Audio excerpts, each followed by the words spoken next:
Love to Draw Manga is known for her bright and colorful artworks, her characters' beautiful eyes, and for her creativity in designing characters and writing their stories.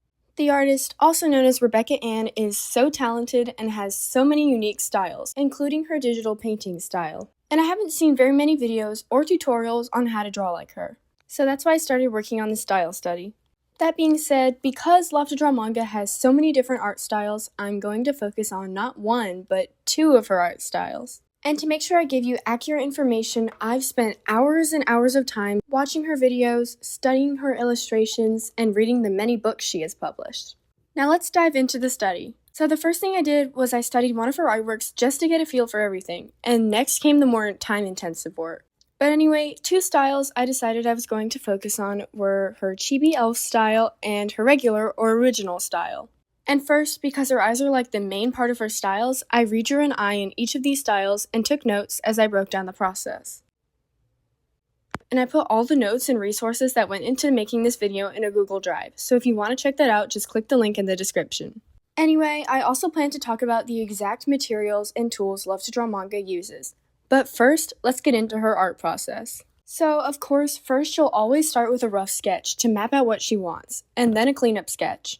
Then comes another cleanup sketch if she really wants to make it more clean, and then line art, and then coloring. Her art is always very, very clean, and as someone whose art really isn't clean at all, it was a little challenging trying to replicate her style.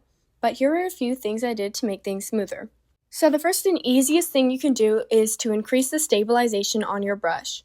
And depending on your software, you have to click different things to find this feature. But if you don't know how, just look up a tutorial for your specific software. Also, make sure your brush for line art is opaque and not transparent at all. Now it's actually time to discuss the tools she uses, and stabilization is actually one of them.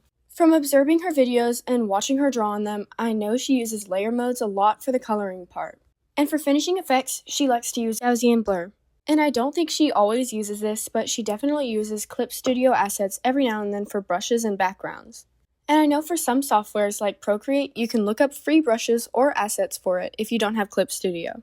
Okay, so now that we got that out of the way, we can talk about specific ways she draws certain features, such as noses. For noses, she draws a small little slanted line as the actual nose, and the nose bridge is just a long thin line in between the eyes. And for mouths, she doesn't really ever draw teeth except on special occasions, and the shapes are usually rounded, with the tongue colored in and the rest of the mouth being a darker line art color. The necks are kind of thick as well. Overall, just opt for soft shapes and rounder, thinner lines when you're trying to draw in her style. And make sure to subscribe if you want to see more style studies like this one, because I post polls for you guys to pick the artist every now and then. And once again, make sure you check the description if you want to see the links to my notes.